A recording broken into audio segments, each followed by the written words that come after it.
Great. I call this meeting to order, and welcome to meeting number 47 of the House of Commons Standing Committee on Finance. Pursuant to the order of reference May 10th, 2022, the committee is meeting on Bill C-19, an act to implement certain provisions of the budget tabled in Parliament on April 7th, 2022, and other measures. Today's meeting is taking place in a hybrid format pursuant to the House Order of November 25th, 2021. Members are attending in person in the room or remotely using the Zoom application. Per the directive of the Board of Internal Economy on March 10, 2022, all those attending the meeting in person must wear a mask except for members who are at their place during proceedings.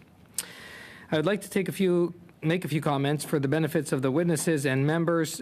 Please wait until I recognize you by name before speaking. For those participating by video conference, click on the microphone icon to activate your mic, and please mute yourself when you're not speaking. Interpretation for those on Zoom, you have the choice at the bottom of your screen of either Floor, English, or French. For those in the room, you can use the earpiece and select the desired channel. A reminder that all comments should be addressed through the chair.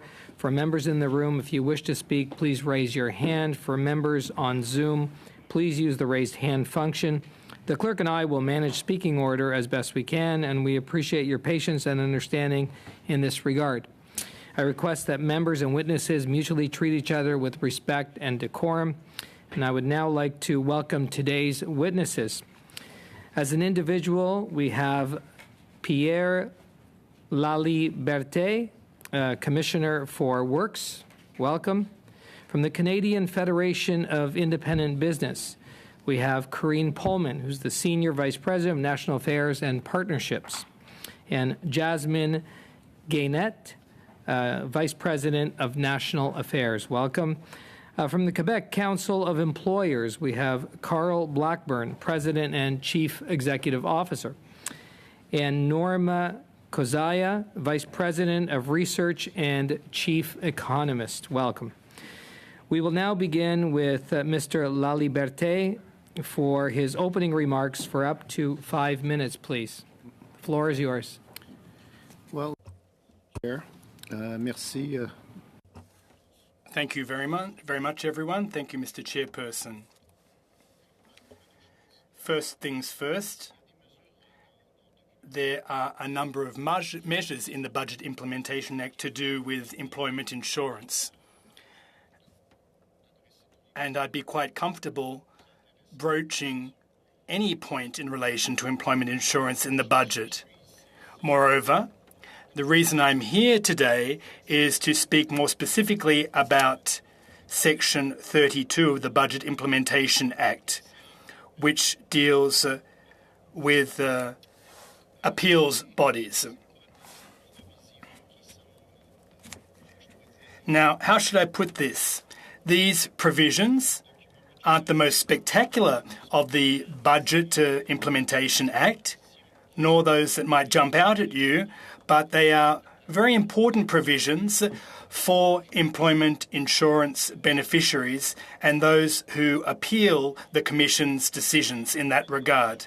Now, before getting to the crux of the matter, I should start by saying that I'm not speaking in my own name only, but also on behalf of my colleague who represents employers at the organisation, Ms. Nancy Healy. Following the tabling of the Budget Implementation Act, we signed a joint letter to the attention of the Minister that I will table as evidence for your edification, expressing our misgivings about Section 32 regarding appeals bodies and calling for those provisions to be removed from the bill and to go about a more in-depth study.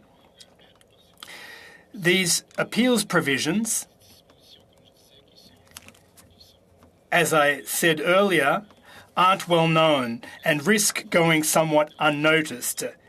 But they're in line with an announcement the government gave on the 15th of August 2019, which announced the return of the tripartite appeals bodies under the purview of the Employment Commission. And largely due to COVID, the implementation of the new structure was temporarily shelved, and that's why we're talking about it here today. Now, with the tabling of the budget bill, we've become aware of a number of details regarding this structure that would be proposed for the first time. It is worth remembering that the proposed structure is meant to replace the General Division of the Social Security Tribunal, a tribunal that was created back in 2012 to replace the Board of Referees that had successfully administered appeals for the EI program since the 1940s.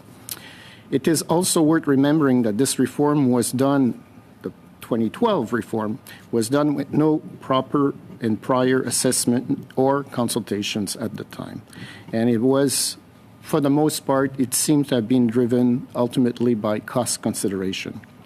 My predecessor in this position was actually informed of the change by senior officials while she was in the budget lockup. That's just to tell that, this was not actually a topic of public discussion. As the disposition of the new SST were included in the Budget Implementation Act in 2012, the reform was essentially imposed with no public discussion whatsoever. And this is a mistake we would like not to see repeated this year in this year's budget. The following years, there was much public outcry over the dysfunction of the SST. This led the minister responsible for the program, Jean-Yves Duclos, to call for a third-party review. The finding of the review bore out the criticism level at the SST. It also established that the SST was actually more costly than the Board of Referees. The minister then set up a co-development working group with stakeholders from both the labor and the business communities with the objective to recreate a light and community-eroded structure that would deliver justice by the peers in an efficient manner. This was done in a tripartite manner under the stewardship of the Commission. I would like to offer that what we have in front of us in Section 32 is not what was discussed back in 2018, and nor was what nor does it reflect, I believe, the vision that the government had when it went forward. I think that it seems that along the way that vision got translated in a different manner. And so for those reasons, we'd like basically to call a timeout on those disposition and ask that Section 32 be removed from the budget bill and studied separately. This is not you will recognize this is not like, the whole world does not hinges on, that being included in the budget bill. We believe that given that the intentions of the government don't seem to be fully reflected in the current, language, that it would be appropriate and time well spent to sit down and study this with all parties concerned. I don't know if I have much time left. No, okay. No time. Well, I'll be happy to go into more of the details of the reasons that bring us here. Question time. Merci. Merci, Monsieur Laliberté. Now we will hear from the Canadian Federation of Independent Business. Thank you. Thanks for the opportunity to be here today. I'm joined by my colleague, Jasmine Guenette, who's going to help with answering some of the questions when we get to that point. So first of all, CFAB is a nonpartisan, not-for-profit organization that represents 95,000 small and medium-sized companies across Canada. Our members come from all regions of the country, and they're represented from all sectors of the economy. Now, it's important to remember that small businesses are still feeling the impacts of the pandemic, as only 2 in 5 are making normal sales.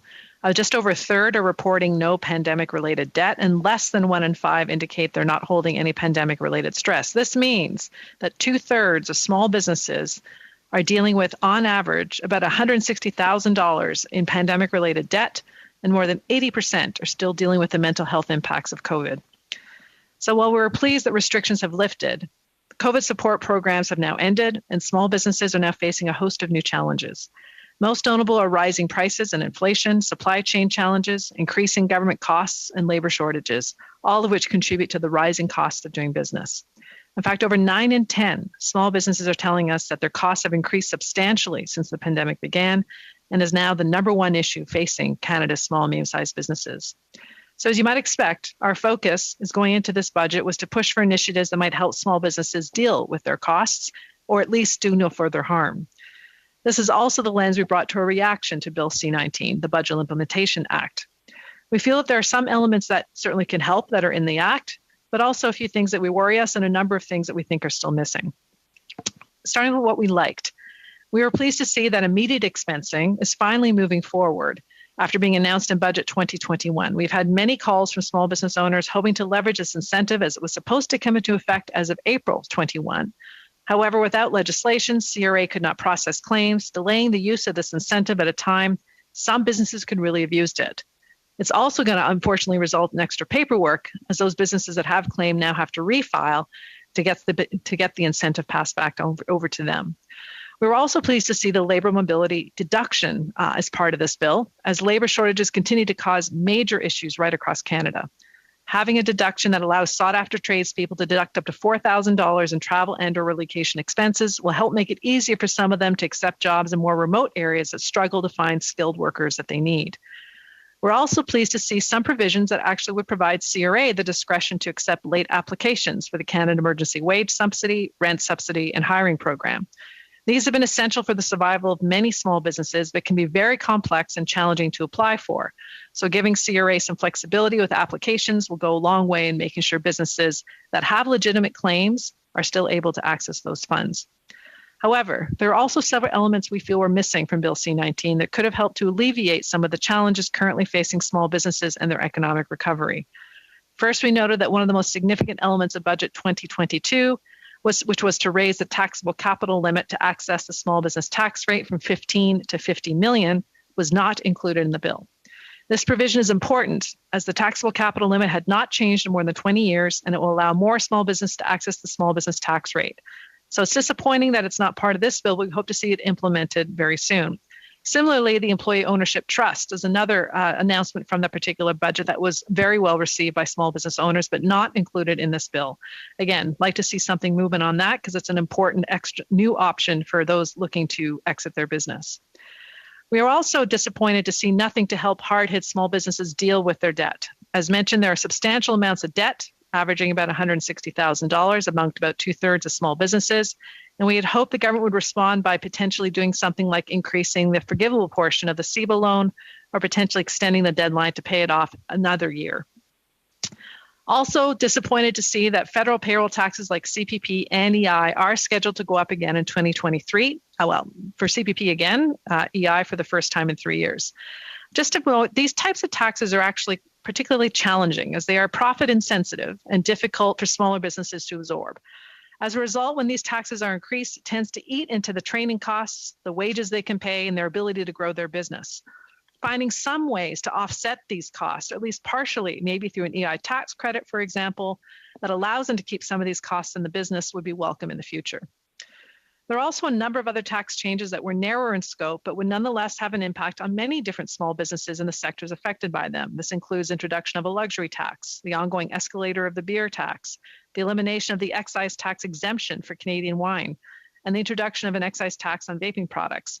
While each may have a purpose on its own, it's really the accumulation of all these taxes that can be devastating for small businesses already reeling under lots of debt, dealing with higher costs of shipping and supplies, and trying to find staff that can help them keep their business afloat. The coming months are going to be challenging as we transition Canada from a COVID pandemic with lots of supports to a post-COVID economy with no supports, but many new challenges. While supports may no longer be the right policy choices, governments must still remain focused on making sure policy decisions do not make things worse for small business. Thank you, and I look forward to the questions. Thank you, Ms. Pullman. Now we'll hear from the Quebec Council of Employers.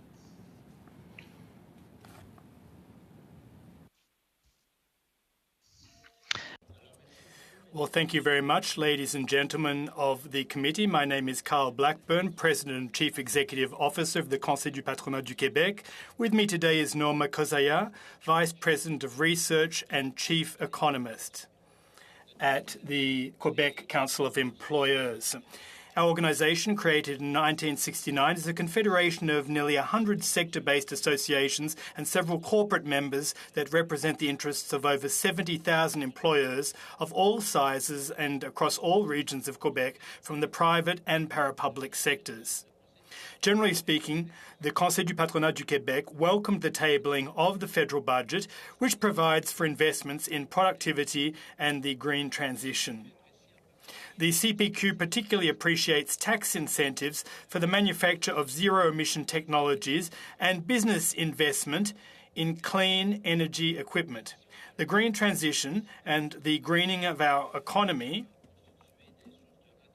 can also be a source of profitability, competitiveness and wealth for all of Canada. Innovation is a winner in this budget, as the amounts supporting investments are both substantial and diversified.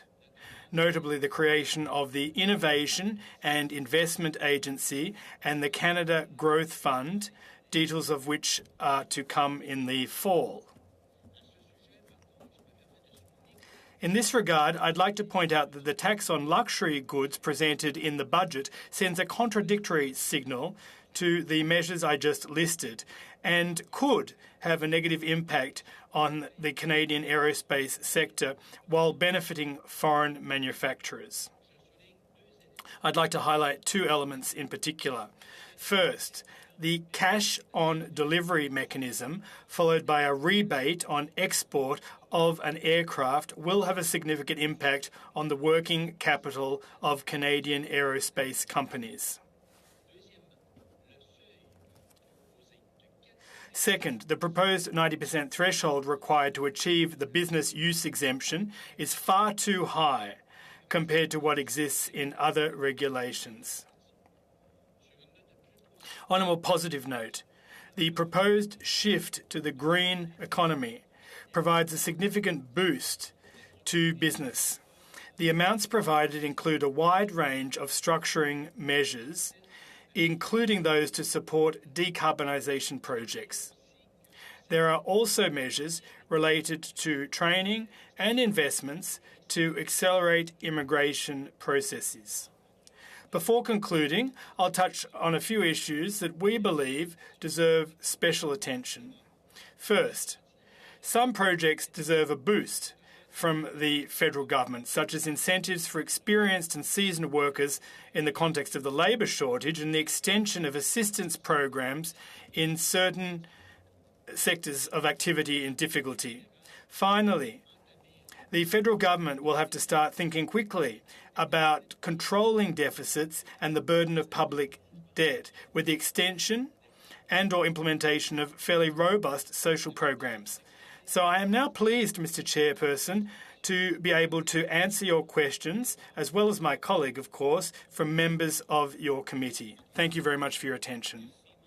Thank you, Mr. Blackburn. And witnesses, members, we'll now move to our rounds of questions. In our first round, each party will have up to 6 minutes to ask questions of our witnesses.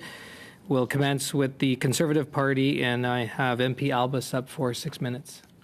Thank you, Mr. Chair, and thank you to all of our witnesses for coming and sharing your expertise on C-19. Peut-être je commence avec... I'll perhaps start with the Quebec Council of Employers. Mr. Blackburn, perhaps you could start by speaking about the luxury tax, which is being proposed by the government.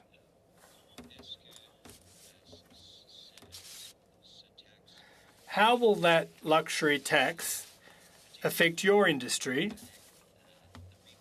particularly in light of the rebates? Well, to begin with, I will start an answer, but then I'll defer to my colleague who'll be able to give you a more in-depth answer. The fact is that the aerospace sector, in the current context, after having weathered the storm of COVID and all the tough times we've experienced, and in the face of international competition, which is ferocious, so with the two measures that I just outlined in our brief opening remarks, inevitably there will be a huge issue when it comes to liquidity and cash flow for aircraft builders in Canada as a direct result of this luxury tax. And lifting the utilisation rate beyond 90% such that it would be subject to commercial and not personal operations, well, that will distort the marketplace. Whereas in other sectors that are comparable, there's a 50% ratio that is used as a threshold. So that gives you the broad brushstrokes. But if you don't mind, I'd call on my colleague Norma to elaborate on what I've just said. Thank you very much for the question. And as Mr. Blackburn just explained, the issue is that the tax is paid directly upon the sale of an aircraft, for example, but the aircraft may remain in Canada for a couple of months to be changed or modified, and it's when the aircraft is exported that the rebate is issued. So in the meantime, that can present cash flow issues to the tune of millions of dollars that other aircraft manufacturers in other countries are not subjected to. Now, the tax in and of itself is problematic, but if we accept the premise that it is there for acceptable reasons, well, I would venture to say that it is for personal use and not corporate or commercial use. That would be my contention. Now, to be considered exempt from the tax, there has to be 80% or 90% business use. That's basically 100%. And the way of calculating that is extremely complicated. In the US, in the 1990s, there was a similar tax which was floated, which ended up being scrapped because it turned out to be a very bad idea. It was disadvantageous to Canadian manufacturers, and we know that it is a value chain which is very important both for manufacturers and their suppliers. Question. You want the bill to be amended to improve the plight of these aircraft manufacturers and to reduce the tax by half. Is that correct? Well, no, not exactly. Exact. Spot on. Just quickly zipping over to the Canadian Federation of Independent Business. Ms. Pullman, would you agree with the Quebec Council of Employers on their point about changing the personal use category on the luxury tax? And would you also share some of the same concerns about the cash rebate system the government proposes? I couldn't really comment as much on that. On the luxury tax side of the equation, where we heard the most concern from a small business perspective is on the boat side or the marina side and the impacts on the boats that were going to be sold. So I know that the threshold for buying boats was actually increased from 100 to 250,000. So it's a bit different than I think airlines and luxury cars, of which I think the airlines was more what our colleagues at the Conseil de Patronat were talking about. So I have to say I don't really know that we have a real clear position on those particular pieces of the luxury tax because it hasn't necessarily affected our members the same way on the airline side. It's been more on the boat side. Okay, well, I have you here then. If we could just have, we've had the Cider Association, we've had craft brewers, we've had the Meat Association of Quebec all come forward and say, we're having issues with the July 1st drop-dead date of the exemption being removed. Would your organization favor a 6-month reprieve before this new one comes to take effect? Yes. Okay. Do you think 6 months is adequate for industry to be able to at least make changes and get supplies in for bottling? Yeah, a good question. I don't know, but I think we need to sort of give a little bit more time for adjustments to be made. Okay. Great. How much time do I have? 30 seconds. 30 seconds. Okay. Just in regards to the EI suggestion that you had for small businesses, could you just reiterate what part of the bill we would need to change, or is that just a general ask of the CFIB in general? That would just be a general ask of the CFIB, only because we saw that EI rates are going to slated to go up come January after 3 years, and we believe we need to think about something that we can do given CPP rates are also going to be increasing at that point in time. So we're more generally just asking for government to consider some policies that may help offset some of those increased costs that are coming. Thank you. Thank you, MP Albus. Now we'll have questions from the Liberals. I have MP MacDonald for 6 minutes. This will go to Ms. Pullman, CFIB. I was a former minister in Prince Edward Island and received your Golden Scissors Award, so I appreciated it at the time. They're still in my office. But I guess what I wanted to talk to you about is just I was reviewing your website, and at what point do you think it's relevant, based on everything that's happening in the country, that and your concerns regarding the budget, would you start to retract the benefits to small businesses? Like at some point, I know you're in advocacy, but at some point, looking at the broader strokes, I'm wondering, when do you decide to continue pursuing additional benefits for small businesses? Right. So I think you're talking about I suspect you're talking about the COVID benefits, correct? That's correct. Yeah. So we're not opposed to those benefits now ending. We know they ended about a week and a half ago. The piece that we're still very concerned about, however, is the amount of debt that is still being held by small businesses across the country, pandemic-related debt, I should say. So this was all accumulated in the pandemic through no fault of their own for the most part. So what are we going to do to help them deal with that debt? Because frankly, we already see bankruptcy statistics starting to go up. We had a release yesterday from Statistics Canada that showed bankruptcies are starting to increase. They're back to what they were before the pandemic, if not higher. This is only going to continue. And if we want to sort of stop some of the hemorrhaging, we're going to have to think about ways that we help those small businesses deal with their debt. We're not pushing for any extension of the wage subsidy or the rent subsidies anymore. We know that those have to come to an end. Many of our members are open to that ending now, but we still have to deal with the fact that there are businesses struggling with the debt. And so that's where we'd like to see consideration around things like increasing the forgivable portion of the CEBA loan a little bit more, maybe adding a forgivable portion to the HASCAP. Maybe it's just for those hardest hit sectors that were shut down for more than X number of days, 300-400 days during the pandemic. So there's got to be some recognition still that this isn't over for a lot of small businesses. Thank you. So basically, the service sector is who you're talking about to some extent. Correct. So the federal government basically covered approximately 92%, if not more in some provinces, of the cost of COVID recovery. And overall, more money was spent on small businesses, approximately 176 to 200 billion, compared to individuals. So, and there was some money by provinces left on the table, including my own, including New Brunswick's. So I'm wondering, what advocacy are you doing within the provincial governments to ask for support relevant to some of the issues that you're having right now? Oh, we have been we've been advocating strongly at the provincial level to do more. We feel the provinces didn't step up for the very reasons you just talked about, that they've had money that was given to them and provided to help with COVID-related issues. And so, no, we have been actively pursuing provinces over the course of the last couple of years, and as recently as a few months ago, to suggest to them that as the people that, or as the level of government that made the decisions of when businesses had to be restricted or not, they had a responsibility as well to help those businesses through that. So we will continue to try and do that and tell them about the debt loads that our members are facing, as well as the cost increases that they're facing, and to sort of encourage them to do their part. Thank you. And just so how many do you actually represent small businesses? Is it around 100,000? Is that what you said at the beginning? Yeah.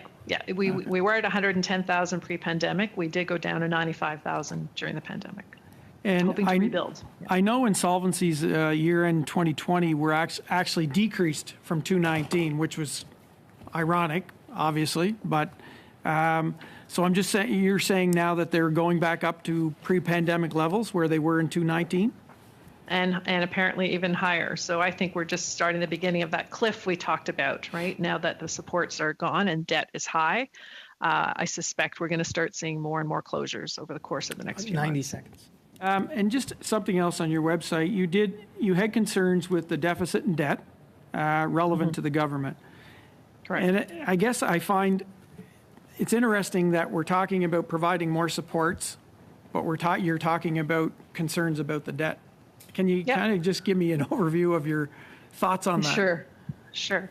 And essentially what we're looking for is a plan. We're not suggesting that the deficit needs to be eliminated immediately. We know that's not realistic given everything that's happened, but to have more of a plan that looks like we're going to actually eliminate the deficit over time and start building down the debt. That's what we're looking for. It's more of a plan that we would like to see the government put into place.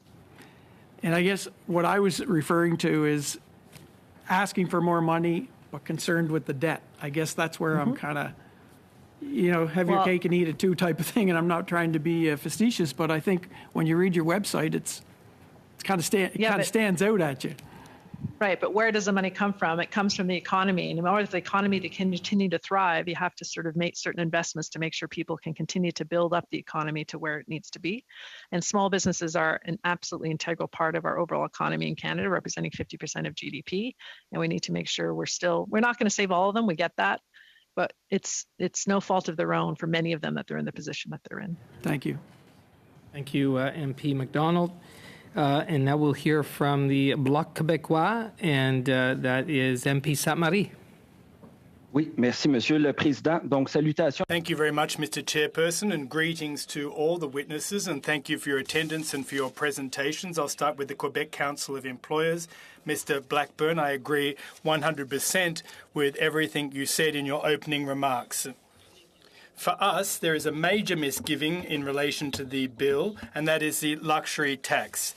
What we've learned from officials is that there's been no impact assessment conducted. We're not against the principle per se, we're in favour of it. However, when it is applied, what we're realising increasingly is that there may be multiple adverse effects, whether it be for the boating sector, but specifically for the aerospace sector. Now, the Parliamentary Secretary who's with us, Mr. Beach, is fully apprised of the issues that will affecting the aerospace sector. It seems to be less the case for the ministers and officials. Officials have told us that when it comes to levying the taxes on aircraft to be exported, they were told that throughout the committee's business, they've become aware of these issues, i.e. $1 billion annually in terms of cash flow. But what they're telling us is that it will be come into effect in a couple of months, and this legislation can be enacted, but that will be the eventual upshot of this. So, Ms. Koziak, you spoke to the issue.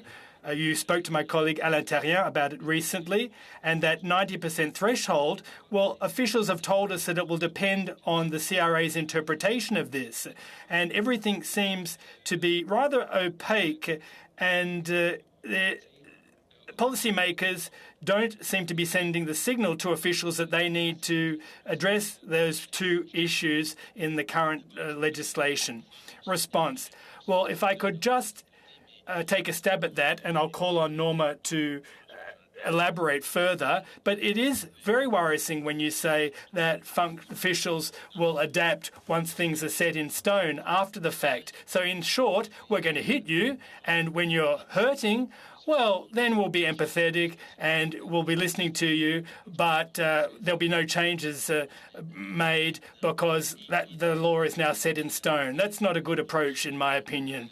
So the legislators' reasoning behind all of this is good and valid. Taxing luxury products may seem sensible, but when in the implementation rules and regulations, it's tough for Canadian industry to enforce them. Now, earlier, Norma referred to the manufacturing of aircraft.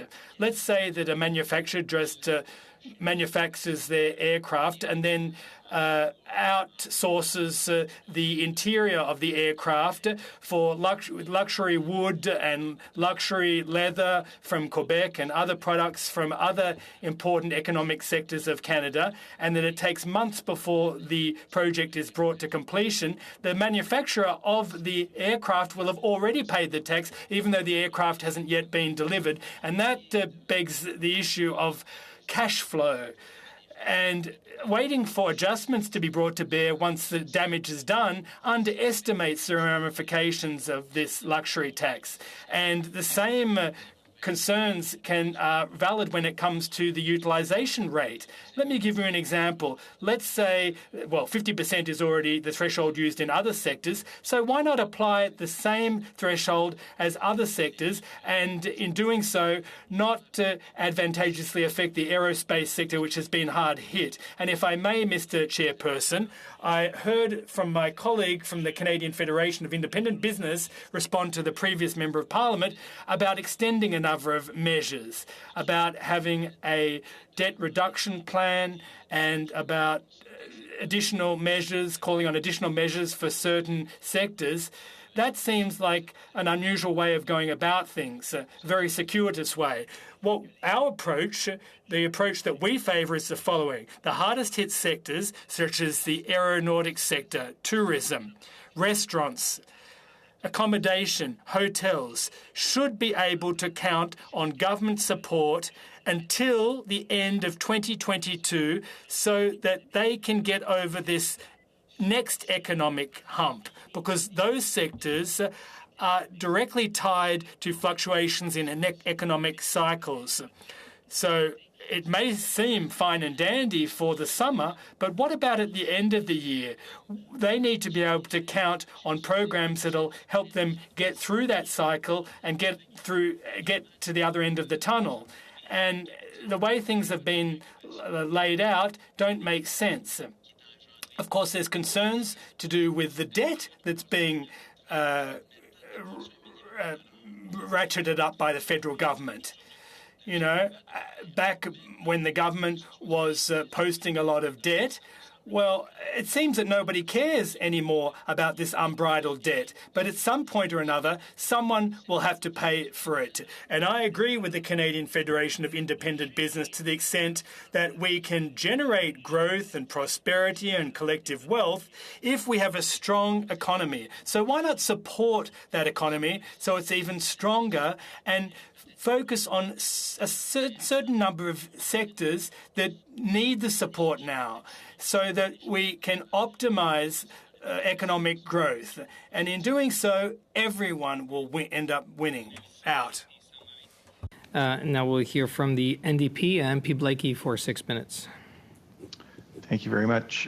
Monsieur La Liberté, I was just hoping that we could come back to the question of the EI appeal board reforms. I believe you had made mention of the system that existed before the conservative reforms, and I wonder if you could just kind of talk about the three stages here: the kind of pre-conservative reforms, what was the case after the conservative reforms, and what the government appears to be doing in the Budget Implementation Act.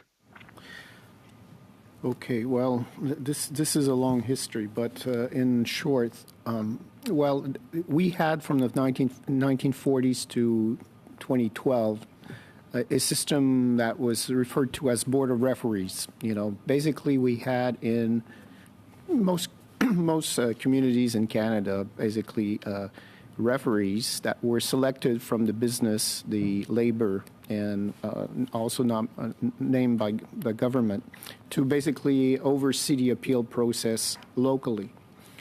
This is a system that actually was light-footed. It wasn't particularly expensive because people were being paid per diems per cause, per claim, essentially, per cause heard, and basically did the job. And here and there, you know, there might be complaints about an individual or something, but, you know, for the most part, when you have a system that works for 70 years. Now, in 2012, there was an unfortunate sort of decision to you know, do away with that.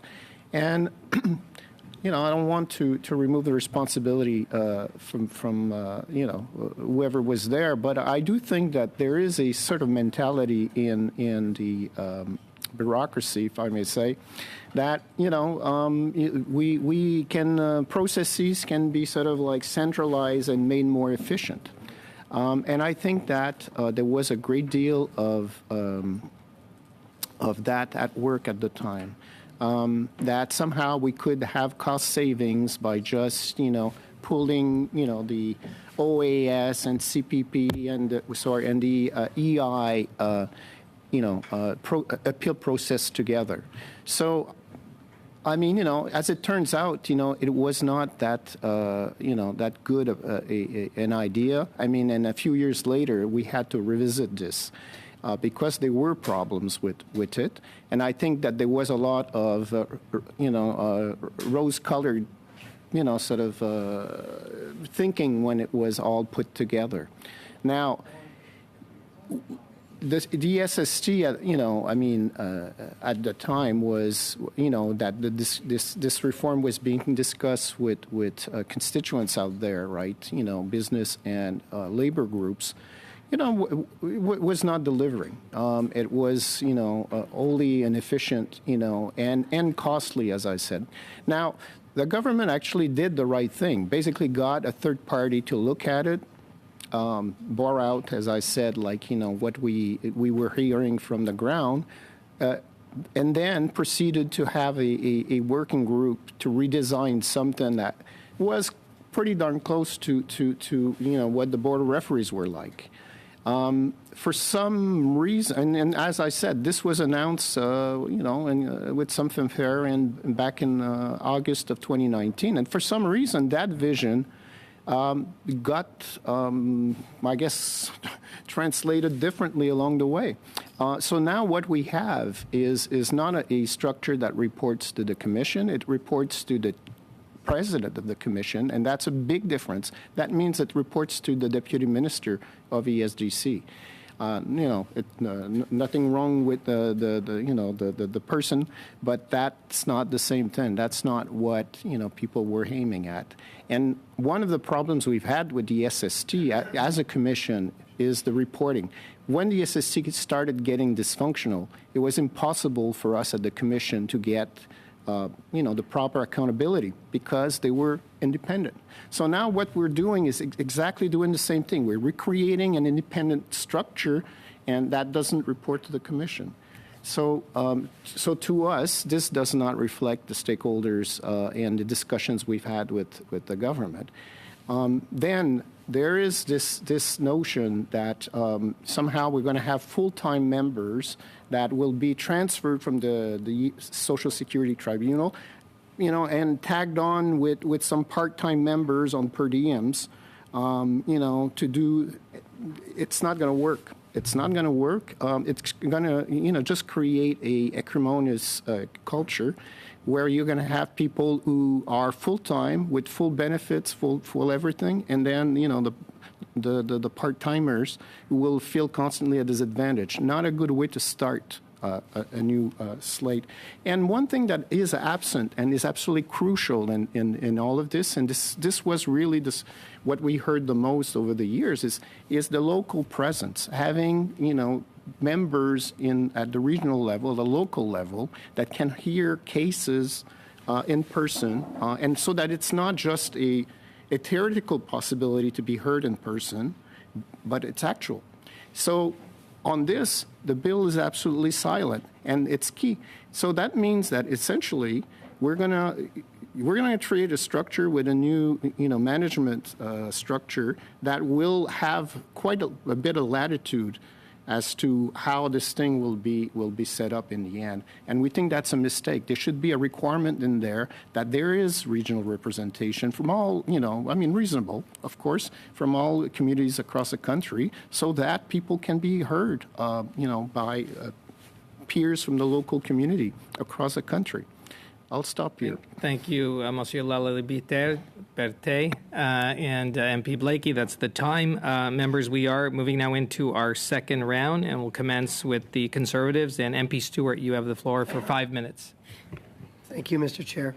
My questions are for the Canadian Federation of Independent Business, and I'm perfectly fine with either of the two, whether it's the Senior Vice President or the Vice President to answer. And I thank you for being here today. With respect to the luxury tax, are you concerned that the highly complex nature of the tax will add to the already significant compliance costs that your members are facing? Certainly, anytime you introduce a new tax, it's going to have that impact. And many of the group that we heard the most from when it was first introduced was, as I said earlier, the boating industry, often marinas, for example, who are often small companies. Were very worried about the impact this would have on their businesses. You're right. The burden that's associated with complying with these taxes is always an issue. That's when we look at regulatory burdens on small businesses and ask about the most burdensome regulations that they face. Tax issues come up number 1, 2, and 3. So there's no doubt in my mind that this would be no different. And for those that have to pay it, it will likely, especially if you're a small company, have a significant impact on them. So yeah, it would likely have a fairly significant impact. Thank you, Ms. Pullman. Living in Miramichi Grand Lake, I have a number of small marinas where I live near the Miramichi Bay area. There's a lot of different marinas and small boating industries that I have locally, and I've definitely had people reach out to me and share their concerns on the tax. Taking into consideration the added compliance costs associated with the luxury tax, the hit to sales revenue through buyers possibly reconsidering purchases because of the added taxes, then adding in significantly high fuel costs and COVID-related debt carrying costs, do you feel that the budget should have done more, and through what means? You can elaborate on that freely. Yeah, certainly. When we did ask our members right after the budget, trying to explain to them some of the highlights of it, what they thought of it, and whether they thought it was a budget that was good for small business. Unfortunately, very few felt it was a budget that was good for small business. I think a few folks obviously saw some advantages in things like the changes to the small business tax rate, taxable capital limit. But again, it's a very narrow group that would benefit from that, but it's still a good thing going forward. But what was missing, of course, is initiatives to deal with the debt.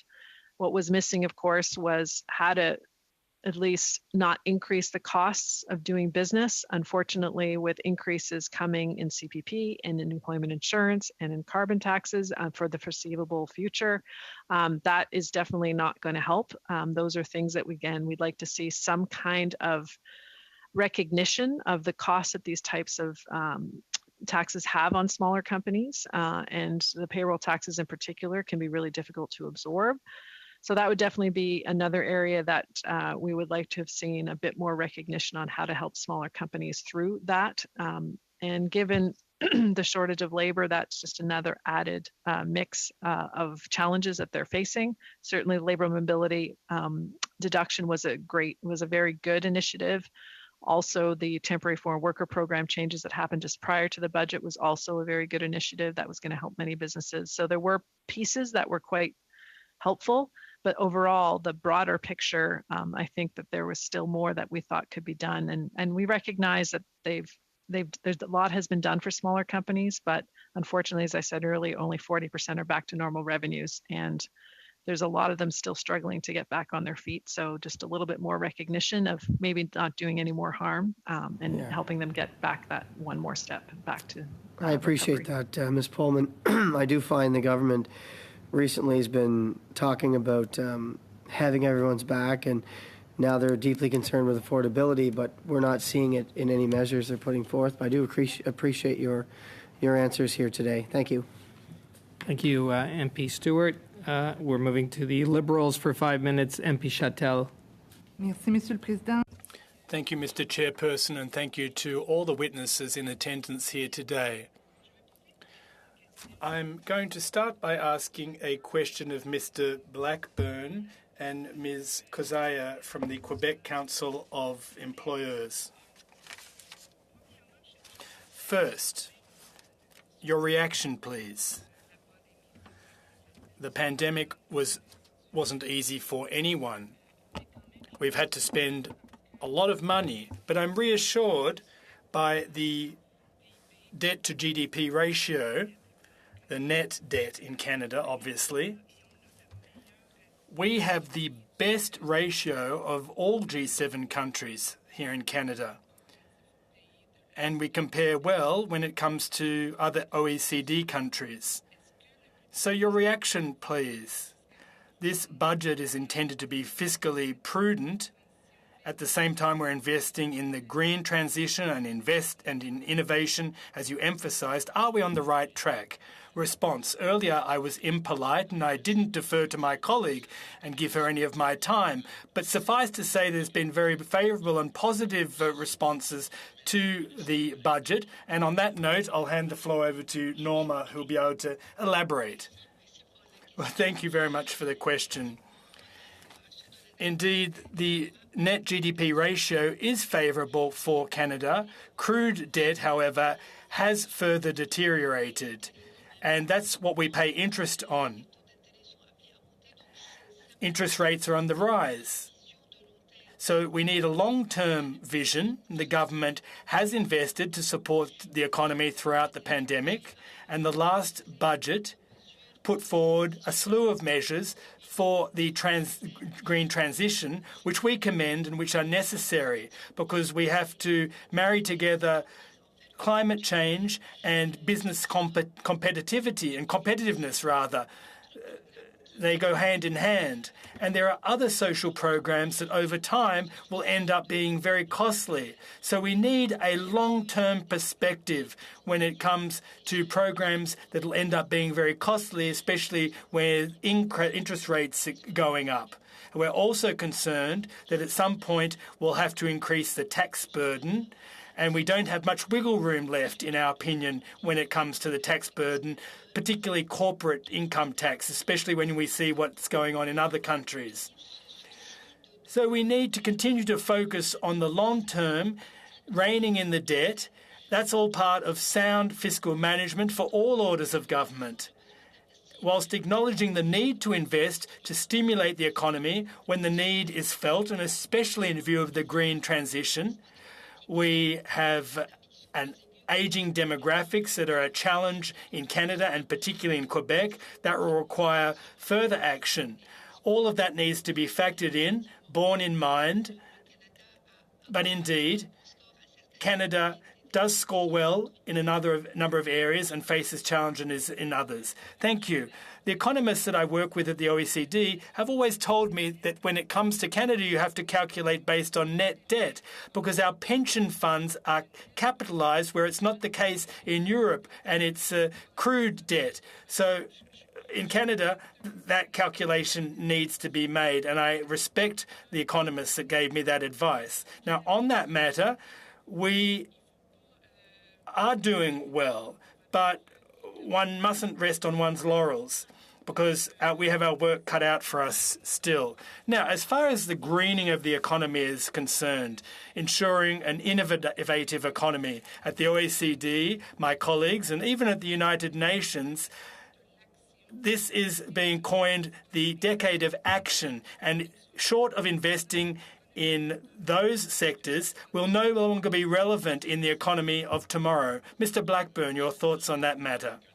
Well, I'll defer again to my colleague Norma, who'll be able to respond, and then I can tack on to her response if necessary and if there's time. Indeed, that's one of the measures in the most recent budget, that is to develop supply chains focused on batteries, critical minerals, and electrification. These are key aspects for the success of the upcoming decade and future decades, and that goes hand in hand with the green transition, which is highly desirable and will help us to meet our environmental and economic and social objectives, i.e. the just transition that is mindful of workers and businesses who will be part and parcel of this transition. I don't know if that's what you were getting at in your line of questioning, but clearly investment is required both from the private and public sectors. The public sector is going to contribute, and the private sector needs to be there in the background to support it. There's the Canada Growth Fund as one example. This is an example of a collaborative approach between the private and public sector with matching funds. The public and private sectors are working together, and they're key measures in Canada, to my mind. Thank you very much, Ms. Châtel. Block and MP Samari for 2.5 minutes. Merci, Monsieur. Thank you very much, Mr. Fonseca. My questions will be for Mr. Blackburn. The Parliamentary Budget Officer has indicated that the federal government has more leeway than the provinces, and when it comes to the debt, the issue is that transfer payments have been cut back over recent years, and therefore the provinces are getting increasingly indebted, according to Mr. Giroux. Mr. Guenette, Ms. Guenette, to what extent does Bill 19 respond to the concerns of your members, and what should be in the bill when it comes to addressing labour shortages? Thank you very much, Mr. Sainte-Marie, says Mr. Guenette. I'd just like to repeat what was said by my colleague, Ms. Pullman, at the start of our presentation. Now, one thing that we would have liked to have seen in the budget is a concerted effort to reduce operating costs for small and medium-sized businesses in Quebec and Canada. There's been no announcement as to the tax burden of SMEs. We would have liked announcements in that regard. There hasn't been any announcements about SMEs paying down the debt that they had to take on to weather the storm of COVID-19. There is a large number of SMEs that are in bad shape, not because they made poor investment choices, but because they've had to deal with restrictions, closures, shutdowns, and the average debt in Canada is $160,000 for these small businesses. So we would have liked to seen measures to reduce the debt of SMEs, and that's why we've advised that the CEBA should be increased to 50%, and we also advocate for an extension of the deadline for payment back by 1 year of Canadian businesses, and an increase in the forgivable portions of the CEBA. That would give SMEs more leeway and give them a greater likelihood of having more cash flow to pay back their debts, pay off their debts. They're the two missing pieces in the puzzle in this budget for the benefit of small and medium-sized businesses. There's been no effort made when it comes to operating costs and addressing that issue, as well as debt reduction. Merci beaucoup. Thank you very much. And now to the NDP and MP Blakey for 2.5 minutes. Sure. Just to Ms. Pullman, I know you had mentioned already a little bit the Canada Emergency Business Account loans and the need for a bit of an extension on both the payment period, and then I think you talked also about extending or expanding the forgivable portion of that. So I just wondered if you might share with the committee, why you think that's important and what difference it would make and to who. Yeah. So the Canada Emergency Business Account loans were probably the most used by small companies because essentially it was only targeting smaller companies that could access it, and over 900,000 did so. As a result, as we've learned, the debt that's been accumulated by small businesses has been quite dramatic. And in those sectors such as hospitality and tourism and arts and recreation, it's well over 225,000. So we're trying to figure out ways that we can help them deal with some of that debt. We, especially in hospitality, some of our members have told us it's going to take them over a decade if they're ever able to pay back those types of that type of debt. So anything we can do to help with that would be good. So right now, of course, this Canada Emergency Business Account loan was up to $60,000. Right now, $20,000 of that will be forgivable if you repay it before the end of 2023. If we can move that up to at least $30,000 or half of that, so they don't have to worry about paying back $40,000, maybe only paying back $30,000, any little thing is going to help in terms of dealing with the debt that they have, right? Extending it by 1 more year to pay as well, it'll be good because obviously by the end of next year, some of them are still going to struggle to pay it back, especially in those hard-hit sectors. And so we would encourage government to think about that as we get closer to the end of this year and seeing that maybe we can have it extended to the end of 2024 for repayment, giving them just a bit more time to get their feet under them, get their businesses to recover, and hopefully by later this year, early next year, we're going to be back closer to where we were pre-pandemic. Do you have a sense at all for, if either by extending the repayment deadline or increasing the amount of the loan that's forgivable, what that is likely to mean for government in terms of how much of that money it actually sees back? Do you have a sense of how many businesses that took a CEBA loan are potentially facing bankruptcy if they don't see some wiggle room on that financial obligation? Yeah, as I mentioned, about 2/3 have pandemic debt. However, that'll vary, obviously. But we also know about 1 in 5, 1 in 6 are looking to close their doors. So that's a bit closer to about 18, 16% of businesses that are in that sort of category. So it's probably somewhere in the middle. So it's definitely not going to be all 2/3. I think that for many of them, they do think that if things can return and they can get more closer to what they were doing prior to the pandemic, they can probably pay it back within a year or two. And so they're probably going to be okay. It's really that group that were closed for, if you're a restaurant in Toronto, you were closed for up to 350 days throughout the pandemic. That's a lot of time you were dormant and had to still pay rent and still try to figure out what to do with your utilities and all that. So, and the subsidies were great, but they didn't cover everything. So those debts still have to get paid off. Thank you, MP Blakey. And now hearing from the Conservatives, we have MP Fast for 5 minutes. Thank you. My first question is to Mr. Laliberté. Just wanted clarification. You're looking to effectively sever Division 32 from the BIA and have it considered separately after further consultation with the government, correct? Correct. All right, thank you. Now to Ms. Pullman. Nice to see you again. And by the way, I was pleased to hear someone speaking about debt and deficits and the need for a plan to return to balanced budgets. Is it your view that this budget fails to set out a firm plan to do just that?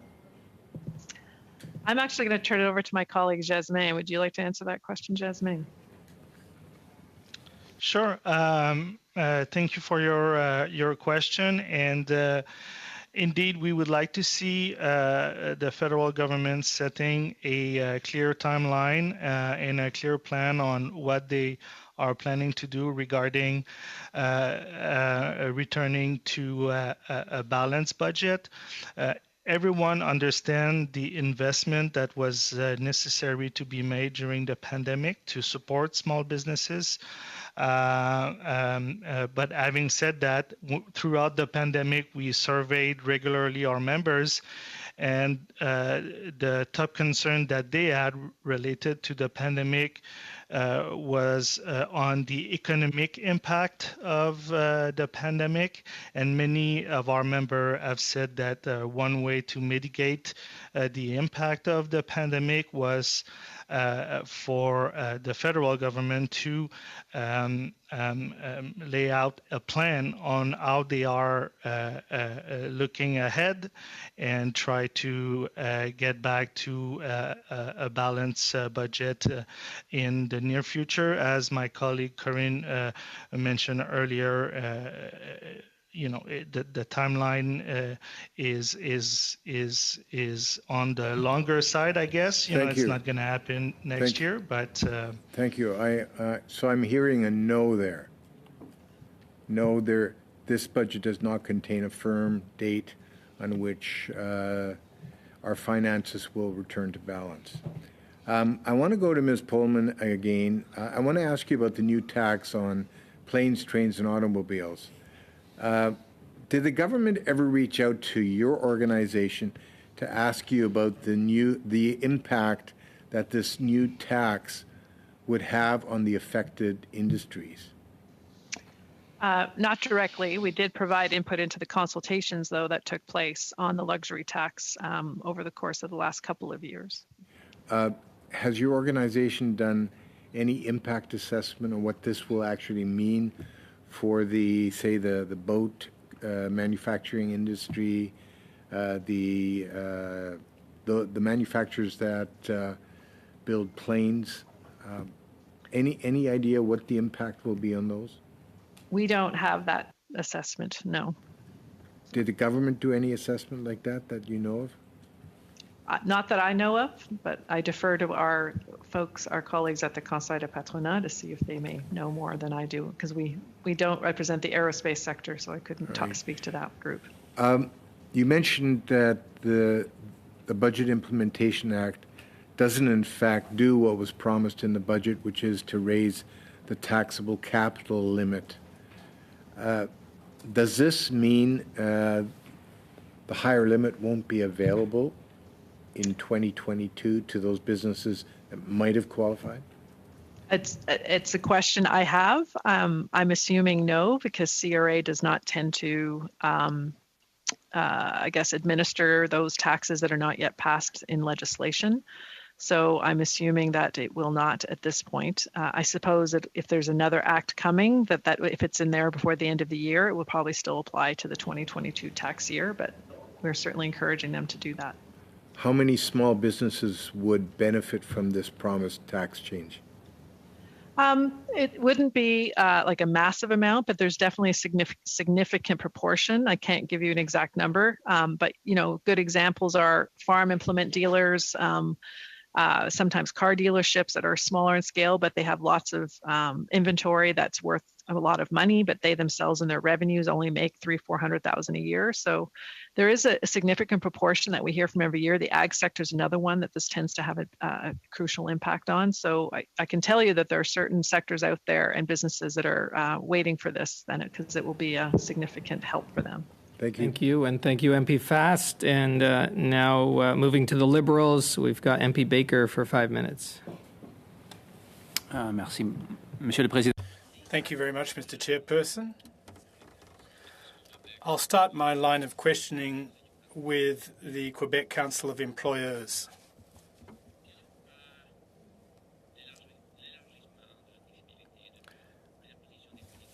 The expansion of the eligibility rate, taxation eligibility rate, what effect has that had on Canadian and Quebec individuals and businesses?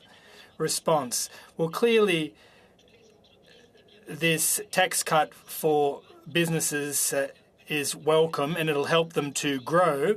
A number of SMEs are getting bigger, and that comes with its associated impacts when they grow and become companies and corporations. I don't have any figures on this, but it's obviously a welcome incentive. This budget introduces the Canada Growth Fund, which will have a leverage effect on private capital with a view to increasing Canada's economic productivity. What is your organisation's opinion about the Canada Growth Fund? And in your opinion, what kind of potential does it represent? Response. Well, as I mentioned previously, the Canada Growth Fund was one of our demands, i.e. that public and private funds would be matched. At this stage, obviously, things are quite difficult. We're consulting our members because we don't have much detail about the Canada Growth Fund or the Innovation Investment Agency. These details will come through in the fall. And there's an expert evaluation which is currently being conducted too.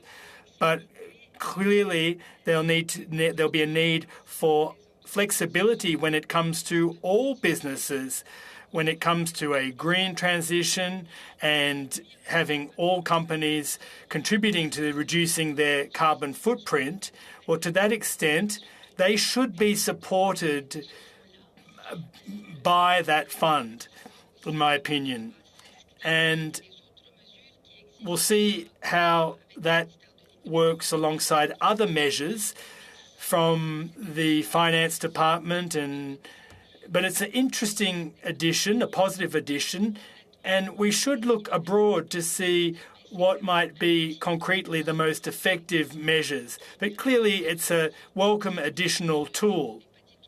Now, I didn't mention this earlier, but according to the OECD, Canada's outlook for the next decade in terms of economic growth isn't really top ranking. And hopefully those tools will change that and improve our productivity, which is currently an issue. And in that sense, it would be a highly appreciated tool. Thank you very much. I'd like to switch to the Canadian Federation of Independent Business, if I could. And Chair, how much time do I have? About 90 seconds? Yeah, about 90 seconds, correct. Yeah. So we've announced changes to the temporary foreign worker program to support small businesses, and particularly those with a higher unemployment rate. And I'm wondering if you could comment on what this will mean for your members. So the most recent changes to the temporary foreign worker program are very welcome for our members. When we asked about how many have used the temporary foreign worker program, it's only about 16% of our members. However, those that have used it have found it to actually be super helpful in dealing with the shortage of labor. And there have been sectors who are particularly hard hit by the shortage of labor now that have had a hard time using the temporary foreign worker program, that with these changes will allow them better access and ability to use the program, even if it's only for a temporary basis. So we think it's going to be very good for those businesses, especially in hospitality, tourism, and that kind of thing, who've sort of had a harder time accessing the program in the past, to maybe be able to access this program to help them get back on their feet post-COVID. Okay. Thank you very much. Thank you, MP Baker. Members, witnesses, we are moving to our third round of questions, and we'll start with the Conservatives and have MP Chambers for 5 minutes. Thank you very much, Mr. Chair.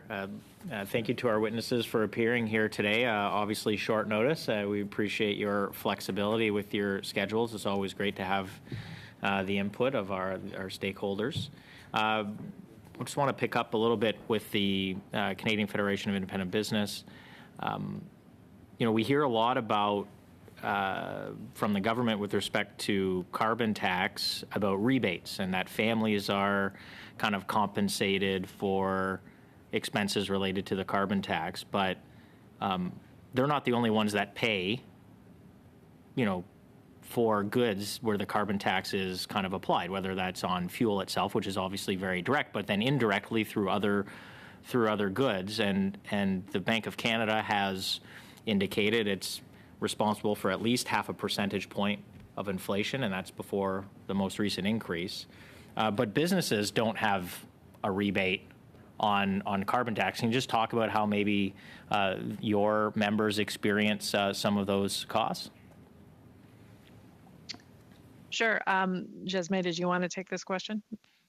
I can take the first crack at it, and if you want to add anything after, Corinne. A couple of things on the carbon tax. First, we saw on April 1st another increase in the carbon tax, which is adding cost on the shoulder of many small businesses, especially those in agriculture. We've been saying for a couple of years now that the current carbon tax system is unfair to small business because there are no rebate system in place that is working for small businesses. They pay based on some estimate that we've done in the past. They pay about half of the carbon tax, but they only received about 8% of the rebate that were distributed. And so we're calling on the federal government to make the carbon tax fairer for small businesses.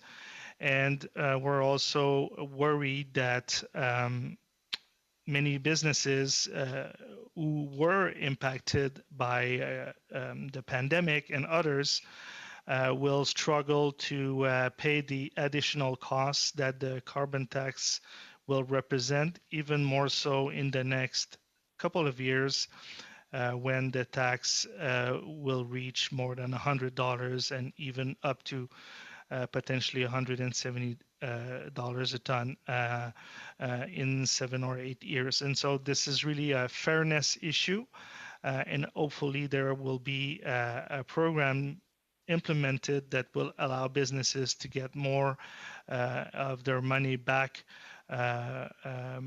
to change the unfair system that is currently in place. Thank you. Appreciate that answer. And certainly, you brought up agriculture, and certainly with respect to farmers, I hear from them in my riding who were, benefit from a deduction on the carbon levy with respect to natural gas, with diesel and regular gas. But when it comes to natural gas, which, by the way, is a lower emitting fuel than regular fuel and diesel, the only offer from the government is a rebate in which you get about 20 cents on the dollar. And in fact, had a farmer in a neighboring riding send me a bill showing $13,000 in carbon tax just for 1 month with respect to natural gas. So I'm not sure where the government thinks that this money's coming from. It's from the pockets of a farmer, or it's from not hiring an additional person. Most farmers are price takers, but you also think about the upward pressure on prices and goods that we see. Like this cost ends up filtering through the system. So certainly appreciate your comments with respect to the carbon tax. A couple of the other files that I know that the CFIB follows fairly closely, and certainly appreciate your comments on the fiscal situation. But one of the things that we did not see any language on in the budget was credit card processing fees. There was a commitment made in 2019. There was a budget commitment in 2021. We haven't really heard much more on that. Can you give us an update on how things are going for your members in that area? Yes. A very short answer, please. Yeah, that is definitely an area that still needs to be addressed. We're still pressing and hoping that the federal government will move forward with reductions in the credit cards as promised in both this budget that just passed, but also the previous one. So we're going to continue to keep them accountable to move forward with that, because that's an important measure that a lot of small businesses are struggling with right now. Thank you, and thank you, MP Chambers. And moving to the Liberals for MP Zerowitz for 5 minutes. Thank you so much, Mr. Chair, and I want to thank all those that are presenting before us today. Very much appreciate you being here. On page 79 of the budget, we do have a note around reducing credit card transaction fees, and so we do indicate that this continues to be important, and we're going to continue to consult to figure out how we can get this right, and it continues to be a priority for us. I just happen to be on page 79, so when Mr. Chambers asked the question, I felt lucky that I was on that page. My first question is actually to the Canadian Federation of Independent Business. One of the things in my almost 7 years of being an MP, I found that a lot of my small businesses have actually started applying for the Canada Summer Jobs, and they've really benefited from it. Have you seen that sort of? How have you seen the response around Canada Summer Jobs program within small businesses in Canada?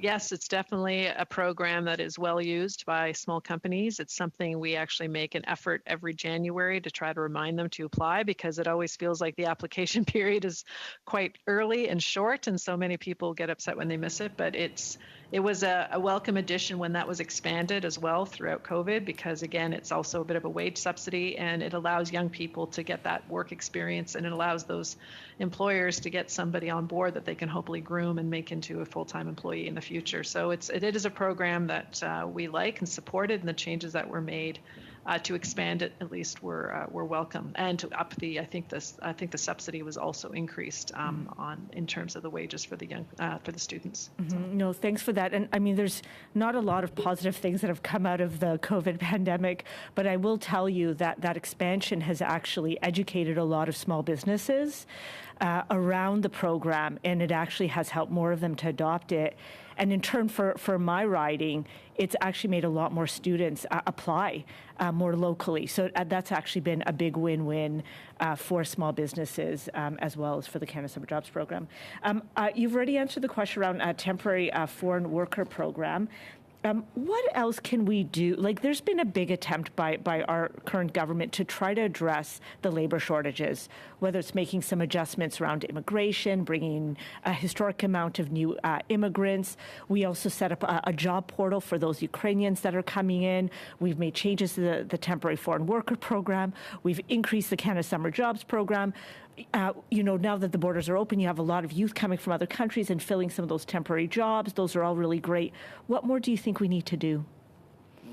Well, there's a couple more things that could be done. One is, creating a permanent pathway, a pathway to permanent residency for temporary foreign workers. That certainly is not a straight path right now. There are sort of convoluted paths you can take through the provincial nominee programs, for example. So having something more formalized that allows for that would be one thing.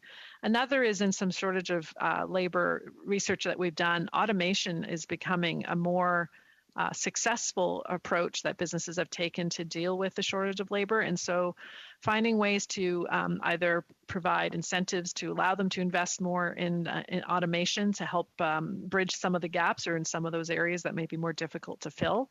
Using automation, I think for a lot of smaller companies, they may not realize that that could be an option that could help them. But we had about a third of our members used it, and about I think it was close to 60 or 70% said it was successful in helping them actually bridge some of their shortage of labor questions. So I think that's an area we need to explore more and figure out how we can help smaller businesses address the shortages of labor potentially through automation.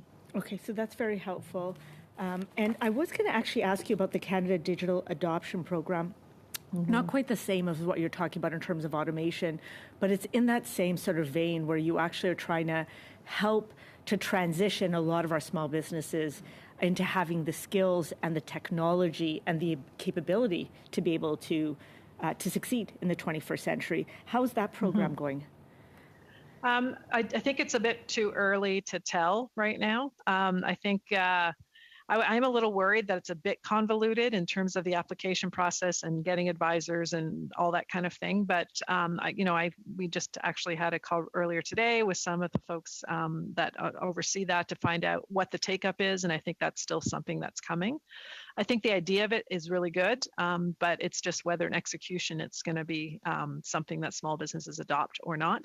There are 2 phases to the program too, and the second phase is actually a little bit out of reach because you have to have at least a $500,000 revenue in order to access it, and most small businesses are under that.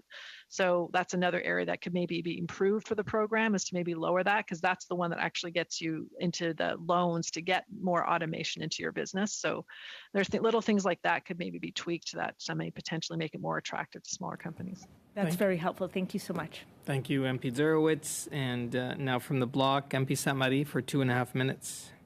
Oui. Thank you very much. My question is for the Canadian Federation of Independent Business and also the Quebec Council of Employers. 1 minute each, please. There's a lot of uncertainty in the business community. There's a pandemic, there's inflation, supply chains, lockdowns in Asia currently. The war has pushed up the price of raw materials and energy, climate change, labour shortages. What are the main things that are affecting your members, and to what extent are your members able to see their way through this tumultuous period? Well, if I may respond, the top priority of our members is first and foremost the labour shortage. We touched on this briefly already. The labour shortage has major economic ramifications. Some claim that it's good news, whereas it is serious economic crisis to be true. It has serious economic impacts on Canadian businesses. 1 out of every 2 members has said they've had to turn down contracts because they didn't have the workforce they needed to make good on them. 43% of our members have said that they've had to delay or cancel investment projects because they didn't have the labour to realise them. So in the short term, the government should provide incentives for seasoned workers to remain on the labour market 1 or 2 or 3 days a week or return to it, because there are a lot who want to do so without having to pay additional taxes, and also enabling businesses who hire seasoned employees to not have to pay into the employment insurance program. They're examples of concrete measures that would have helped hundreds of thousands of workers return to the workforce across many sectors in Canada. Thank you very much, Mr. Guenette. Our top 4 priorities are operating costs, energy costs. In relation to that, operation costs to do with taxes and fees levied by various orders of governments, receiving products and goods on time, i.e. supply chain issues, and finally the labour shortage, which is a top priority, obviously. So they're the 4 top priorities at this stage of the game, and it's not easy for business owners in Quebec and elsewhere in Canada to deal with those problems. And now to the NDP and MP Blakey for 2.5 minutes. Oui, sur cette question. Thank you very much. On the issue of labour shortages, I'm wondering to what extent access to housing, access to childcare would help, and if that's a piece of the puzzle that needs to be addressed in order to ensure that our businesses have access to an adequate number of workers. Can I take a stab at that? Is the questions for whom? Either Mr. Guenette or Mr. Blackburn, either of you? Well, perhaps I can take a stab at it first, and then my colleague can follow up. Now, I'm just going to say something that's previously been said today, but there are a number of recommendations that are crucial to address the labour shortage in Canada. We've already touched on some of them. Immigration, that's a crucial issue. We need to bring in more foreign workers more quickly to help our businesses and companies. Training, better training. That will help us to retain the employees that are already working for our Canadian businesses. So enhancements to the training program, perhaps reduce contributions to the EI system. That might be one solution. Automation is another example. Some businesses would like to move forward with that. Payroll taxes to give more resources to businesses to hire, to perhaps increase employees' wages and to find the employees they need. Have the kind of incentives in place to bring folks back to the labour market. Access to housing so that employees don't have to live too far away from their place of work. That's obviously one potential solution to the labour shortage. There's been a number of announcements in that regard. We'll see how all of that plays out, but surely that's part and parcel of the solution. Thank you very much, Mr. Blackburn. Well, the federal government can do 2 things in short order. First, the EI program. The program is being overhauled. There should be professional ongoing training such that those who are affected by job shortage, job losses, can continue to get retraining and skills upgrading, and there should be tax incentives for that to occur. Now, when it comes to housing and infrastructure, this is a false premise. This really doesn't have that much to do with the labour shortage because everyone's affected by those issues. If we want more services, if we want more spots in childcare, if we want better infrastructure worthy of being called infrastructure from coast to coast to coast, we need to be able to address the labour shortage first and attack that root cause. And in short of doing that, we are going to continue to grapple with the problems that result from labour shortages. And I already touched on a number of statistics. There are some contracts that are being knocked back because of a labour shortage, and so on and so forth. Thank you, Mr. Blackburn. And now we're moving to the Conservatives. I have MP Stewart for 5 minutes. Thank you, Mr. Chair. Again, my questions are to the CFIB. So April 1st saw an increase in carbon taxes, adding further unfairness to a tax regime that collects hundreds of millions from small businesses while returning next to nothing to them in rebates. Fuel and energy costs were viewed as the single biggest cost challenge facing small business, and a process to return these desperately needed dollars to small businesses has yet to be created. I see a quote here by Mr. Kelly, and it says, CFIB will continue to lobby for a rebate program available to all small firms paying federal carbon taxes. So, where fuel and energy costs are huge cost challenges to Canadian small businesses, do you feel that it's time for the government to suspend the carbon taxes it's imposed on Canadian small businesses, to offer relief, or at the very least, offer an emergency rebate program to small firms being punished by the carbon tax? Please feel free to share your ideas on this matter. Thank you. So I'll take that first, and Jasmine, you may want to add something after. But so carbon taxes for small businesses, as Jasmine pointed out earlier, has been very unfair at the federal government level. As we've talked about, half of those revenues come from small businesses, as well as a little bit of that is from what they call the MUSH sector, municipality, university, schools, and hospitals, about 8% of that, 50%. But they only are supposed to get back about 8 to 10%. However, that's never really been returned to small businesses. It's still sitting, as far as I understand, according to the PBO or the Public Budget Officer, in it's sort of sitting with government still, and it's been accumulating over the course of the last few years as the carbon tax has been collected. And that money initially was supposed to go into the form of programs to help small businesses become more energy efficient.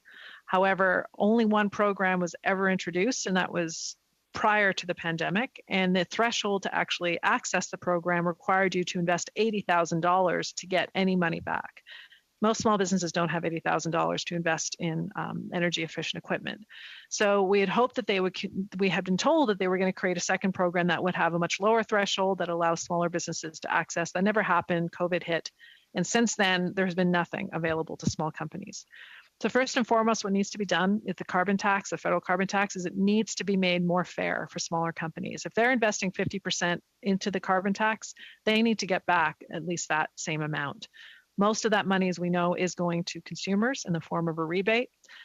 However, for small companies, it's only been the amounts even that have been accumulated that are supposed to go back to them are still sitting with government. So that is the major crux of the problem for us. Of course, the fact that it's going up every year is another cost issue that many of them are going to have to figure out a way to absorb. We have called for them to freeze the carbon tax this year, but of course that didn't happen. If for no other means than to just sort of allow them an opportunity to breathe before they had to sort of figure out how they were going to absorb these costs into their particular companies. So yeah, that's essentially where we'd like to see the carbon tax go in the future, is to figure out a way to make it fairer for smaller companies, and potentially to freeze it if they're if we're still in a situation where they're still struggling with debt and other costs. Thank you, Ms. Pullman. Yeah, no, I mean, I appreciate your response. In New Brunswick, in my constituency, there are some small businesses that are really struggling with the carbon tax. And the interesting thing is about the carbon tax is carbon emissions actually went up. Not a single climate change or crisis, whatever it's called, whatever day, it's a different name each day. Nothing has actually transpired that would lead Canadians to believe it's working. So businesses are paying more, people are paying more at the pump, everybody's paying more, and everybody's hurting because of like massive inflation during this pandemic. And now, of course, the government's blaming everything on a war that started about a month ago. So, I mean, I appreciate you being here today. So just to reiterate, just to wrap up, you agree that the carbon tax is hurting small businesses in Canada, and basically they're getting nothing in return. You've called for a rebate. There's other ideas out there, but that one at least would serve at the time being. Can you elaborate at all on how much the added costs are to the small businesses? Is there like a percentage or a number that you can work with on that?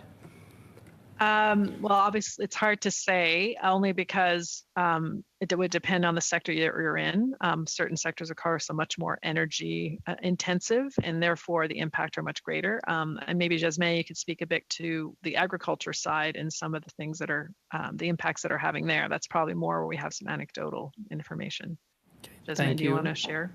I appreciate it. Thank you. And thank you, MP Stewart. And now we have MP MacDonald for the Liberals for 5 minutes. Thank you, Chair. I just want to go back. You talked a little bit about CFIB, Ms. Pullman, relevant to innovation and the commercialization fund. We've often heard in here that we don't commercialize quick enough, and when we do commercialize it, they don't necessarily stay within Canada. So I'm wondering if you could provide us with any insight or advice on further policies to help in that regard. I don't know if it was me that said that, but I think that was Norma. So I don't know if you want to defer to her because I'm not as familiar with the that fund. Okay, sure, if Norma's there. Yeah, oui, merci.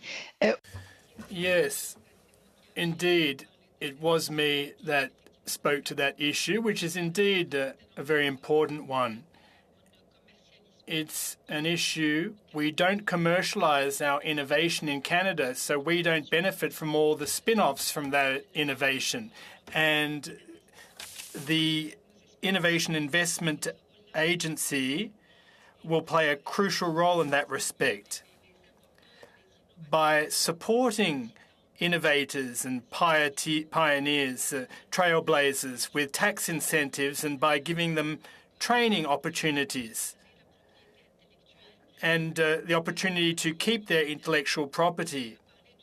The budget also referred to a review of the credits program for research and development, tax credits that is. That could be further overhauled to encourage spending with a view to commercialization. Currently, tax credits apply to core and experimental research. Many of our members, however, believe that spending with a view to commercialization and market studies are not eligible, nor is any research conducted by subcontractors. So we hope that when these tax credits are overhauled, that commercialization and innovation will be taken into account. The other day we heard about the post-secondary universities receive about $10 billion, and there was a discussion around commercialization and research, R&D, within the universities. And I just wanted to get your opinion on, that funding, what the universities, the post-secondaries do relevant to research, and then on top of that, the commercialization, which you just answered. How does that play out? Should that continue in that process, or is there a better way to do that? Unfortunately, I can't speak specifically to that issue, but generally speaking, and if you look at the experiences of other countries that have been successful in that regard, Germany or Finland, for example, that kind of collaboration between research communities, universities, academics and businesses and the business community is crucial. In the jargon, we refer to two types of innovation: push and pull. Push when it comes to tax credits, and pull when there's a problem for which we're trying to find a solution, requiring a collaborative approach between the private sector and universities. And other countries have shown good results in that regard. I want to go back to... Yes, 1 minute, yeah. sorry. I wanted to go back to CFIB and just ask on the different funding programs that are available to small businesses through the federal government. Which of those funding programs do you feel that are not effective going forward? Whoa. It's not an easy question because, first of all, some of those programs I may not be as familiar with as others, because I find that if you're talking outside of the COVID sphere, I'm not as familiar with all of the programs because many of them are very specific to specific industries or specific types of innovation or whatever the case might be. So it's harder for me to be able to do so. One of the only ones that comes quickly to my mind, of course, is the Canada Digital Adoption Program, which is out there right now. Of course, there are a few lending programs, such as the women's entrepreneurship strategy and the Black entrepreneurship strategy, both of which I think are still in their early stages. So I'm not sure how well they are going. And then, of course, the Small Business Financing Act is another one where there is sort of loan guarantees done through the banks for small businesses, which is going through some changes right now to sort of improve the types of loans and the types of things they can get lending on, which I think will be a positive going forward in the future. So, but I can't speak specifically. I'm still in COVID head, and I can't remember what was before that. Okay. So Thank you. those are what comes to mind. Thank you, Chair. Thank you, and thank you, MP McDonald, and thank you. The witnesses have been excellent. I know that you didn't have a lot of time to prep, but the answers have been great for our committee, and we called you with very short order. Because we don't have members enough time to go through a full round right now, a regular round, I'm looking at the time, and we'll divide that time up by parties, where each party will have 4 minutes. We'll start with the Conservatives, then I have MP Albus up for the 4 minutes. Thank you. Appreciate it. Mr. La Liberty, thank you for being here and presenting, your view on what should happen. I know my colleague, Mr. Fast, had asked you a few questions on it. One thing I just wonder, though, what makes you think, like even if we could get members at this committee to agree to separate that section out, just pull it aside, it doesn't necessarily create any onus on the government to go back to the drawing board and to look at some of the conversations that you had with them originally. So if the government is of the mind where they've just said, you know what, we're doing it this way, we're set, what will giving them a pause by taking this out, what will that do that will change their behavior? Will they not just simply add it to a future bill? Well, I'm not. Well, thank you for the question, but I'm not altogether sure as how that would play out. Quite frankly, I think that the intent behind this reform was, I don't think there was a problem. I think that there was a general agreement on what the problems to solve were and the form of, the vision of what should be created instead. I think now, this was 2019, we're 2022. A lot has happened, between then and now, and I think the actual writing down of that vision does not correspond to what it was. So I guess, like, just to answer, a little bit more directly, I just feel like this is not a contentious issue. I mean, I think that it's really like just a matter of tweaking and going back to the original intent. And this is what makes me confident that, if we had this in committee, that I think, we would all agree, on what needs to be done and avoid, voting into law something that might actually be faulty for the reasons I've evoked. Okay, so ultimately you'd like this to be taken out of the bill, but then some sort of process where it could be resubmitted directly to committee, thresh it through, have hearings, and then maybe then proposed to the House of Commons. That is actually within our ability to do as a committee. So that's what you would like in this case. Well, I think that would be the right way to go, and have the proper attention dedicated to it. No, I appreciate that. I do have limited time, so I'm going to go back to the Quebec Council of Employers. I am concerned because we've seen production of, for example, Bombardier being moved to the United States. I've heard today that this luxury tax being proposed by the Liberals may end up benefiting foreign manufacturers at the expense of Canadian industry. Can you maybe just put to a very fine line, just spell that out to the committee and to Canadians exactly what you fear might happen if this passes without any amendments? Oui, merci. Yes, thank you.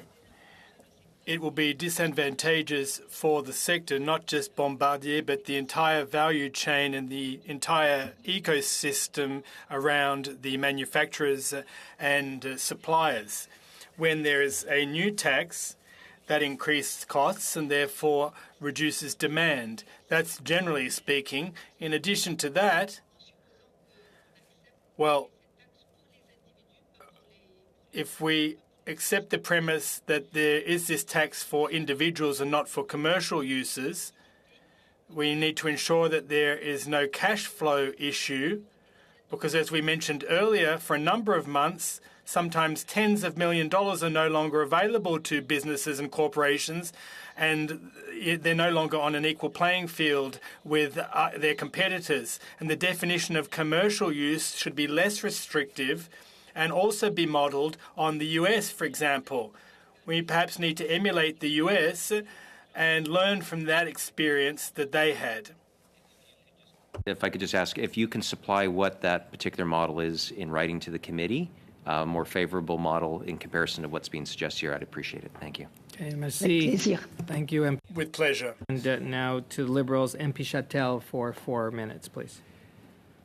Merci beaucoup. Thank you very much.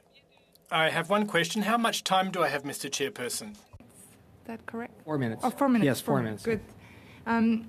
So my question goes, je vais... I'll direct my question to the Quebec Council of Employers, Mr. Blackburn and Ms. Kozaya. Here's what I'd like to know. Your 2, 3, 4 top recommendations to ensure that big but also small and medium-sized businesses can carve out a place in tomorrow's green economy and digital economy. Well, I can tackle that question, and then I'll call on Norma to elaborate. We need to address the labour shortage first and foremost. Once again, the labour shortage is a brake on investment and is a drag on projects. Owners, employers, they're the ones who provide the services, do the deliveries, do the purchasing, the procurement, and it's difficult to move to the next level without strong measures to address the labour shortage, and we'll miss out on economic growth opportunities if we don't address the labour shortage. I now defer to my colleague. Indeed, when it comes to highly skilled and less skilled workers, it's an issue, this labour shortage. For the green transition, we also need workers, obviously. There are measures in the budget to encourage and promote green investments. That must be acknowledged, especially investments or incentives for investments in net zero production and services. But there's another idea that I have, and the operating costs for lower emission technologies are sometimes higher. So perhaps they need support to go down that road. The same applies for small and medium-sized businesses. We need to help them with automation. In Quebec, there's a tax credit for investment in innovation, and we'd demand or we'd request an equivalent kind of tax credit on at the federal level. Thank you very much. Now, on the same issue, if I can just find my place here in my notes, Ms. Pullman and Mr. Guinnett, if I could ask you the same question, please, if I have enough time remaining, Mr. Chair. Could you please repeat the question? 4 recommendations to ensure that Canadian businesses can carve out a place for themselves in the green and digital economy of tomorrow. What would those top 4 priorities be? Well, us and the members we represent are businesses of between 12 and 18 employees, and they work in retail, building, restaurant services, accommodation, hotels, a lot of small businesses. Now, when it comes to the green and energy transition, for many SMEs, we need to ensure that it doesn't add additional costs to their operations. especially in light of the fact that they've just weathered the storm for the past 2 years, and a lot of businesses are having trouble generating enough revenue to have a profitable business. 40% of Canadian SMEs have normal, quote-unquote, sales figures. Over 60% have racked up a lot of debt to do with COVID. So I appreciate your question. The whole issue of a green transition, these are crucial issues for our society. Now, that said, our members' top priority at this current juncture is operating costs, overheads for SMEs, the labour shortage. They're the top priorities. And that's why we are here before you today. MP Châtel, and now we'll go to the block for your final questions for this session. Merci. Thank you, Mr. Chairperson. I'll start with a comment for the benefit of the members of the committee to do with Mr. Laliberté's testimony. And I have a question for Mr. Terry Beach in his role as Parliamentary Secretary, i.e. the government's representative. Mr. Laliberté, thank you for your attendance here today.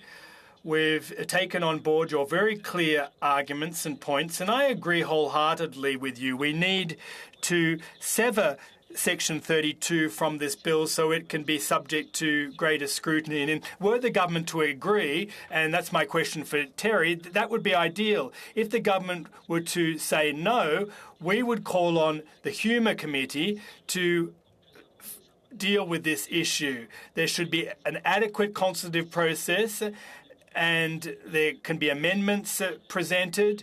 If Humour can't do it, I would like our committee to do so.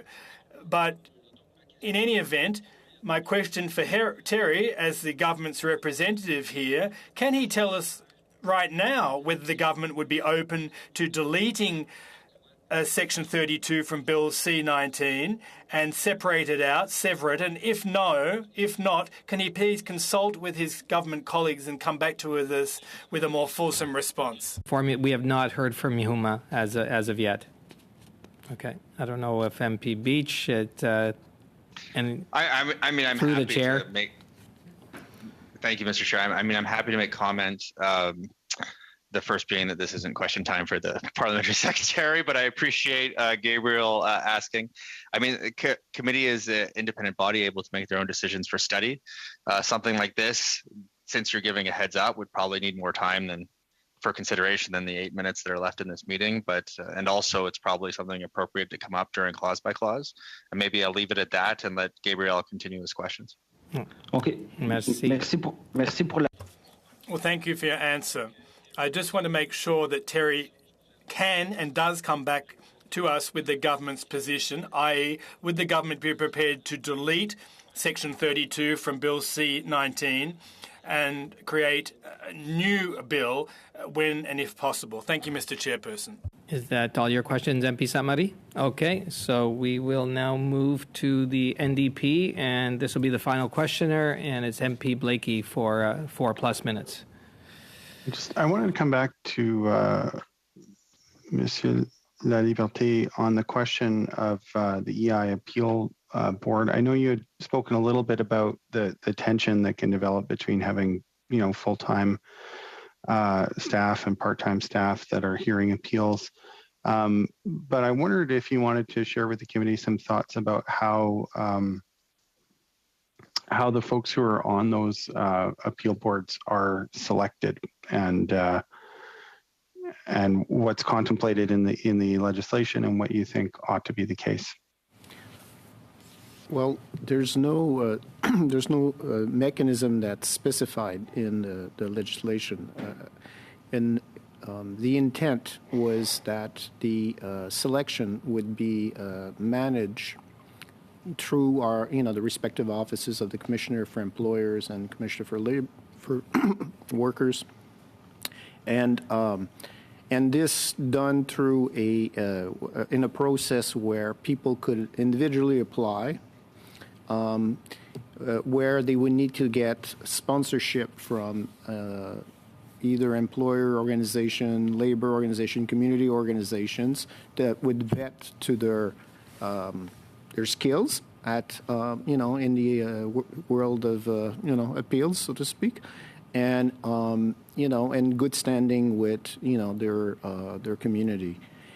So that was what had been discussed informally, I would say, at the conceptual stage. Now, as you will see, that aspect is not dealt with in the bill. So I don't know, but ultimately, what that would mean. Currently, I mean, we have, when it comes to the Social Security Tribunal, we have we have a kind of a rubber stamp say on people that are selected. And in other words, the civil service makes the determination and then comes up with a list of 8 people if there are 8 positions open and ask us to essentially, make a decision with no more perspective than that. So in essence, we don't want that for reasons that are pretty obvious, that would be my answer to that question. Thank you very much. Thanks.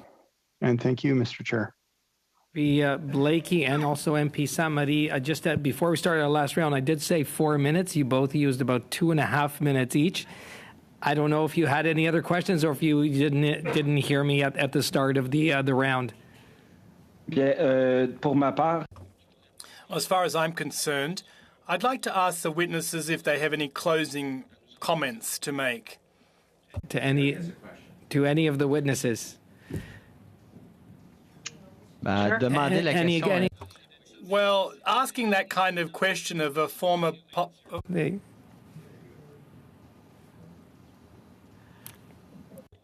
Yes, I think that there are a number of people speaking at the same time, but if I may proceed, well, listen, if I could just reiterate the following.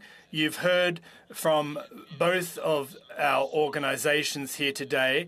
The top priority is the labour shortage, which has a major impact on our economic recovery. We're sensing palpably an economic recovery across many places in Canada, but it's not as strong as it could be. So I'd invite all of you as members of Parliament to prioritise anything that your political parties can do in terms of sustainable, short, medium and long-term solutions to the labour shortage that Canada finds itself in. It's so risky. We are at risk of other countries edging us out and us losing our competitive edge. We have a little more time. Any other witness? Yeah. Yeah, I'll just say that in addition to that, I would say that the pandemic's impacts are still here. It's not over for many small businesses. So you need to make sure that when policy is being discussed or created, that lens is still there about what impact will this have on small companies. And please don't do any more harm to small companies who just can't absorb anymore. So that would be my closing remarks. Okay. And I saw Monsieur Lely Berthet, yes, hand up, so go ahead. Yeah, I just want to address one point I was not addressed, and that's the budget, unfortunately, wasn't very good for the EI fund. In the last fiscal year, I mean, we had a large infusion of money, 35 billion to say it, from the general revenues. Now, our EI fund stands, will be close to $30 billion in the hole. And many of the temporary measures, such as the rate freeze that I think people appreciated, I've created this red ink, and it's really unfortunate that this was not addressed, because now, I mean, as was said earlier, I mean, those are, this is a payroll tax that is, offers a greater burden on some versus others. And so basically, I'm just flagging that the whole issue of EI financing it might prove to be an issue in the midterm. See, Monsieur Lalali Berthet. And I just want to say, listen, witnesses, again, you were excellent. You answered many questions, are going to provide the members with some of the questions that they asked that maybe you're going to be able to get some information on. And just on behalf of the members of the committee, the clerk, the analyst, and again, I'll say the clerk and others worked very hard to get you here today. I know it was a kind of a last-minute thing, but thank you. You were very well prepared and to answer all of our questions. So thank you very much on behalf of our committee. We really appreciate it. Thank you. Okay, members, shall we adjourn?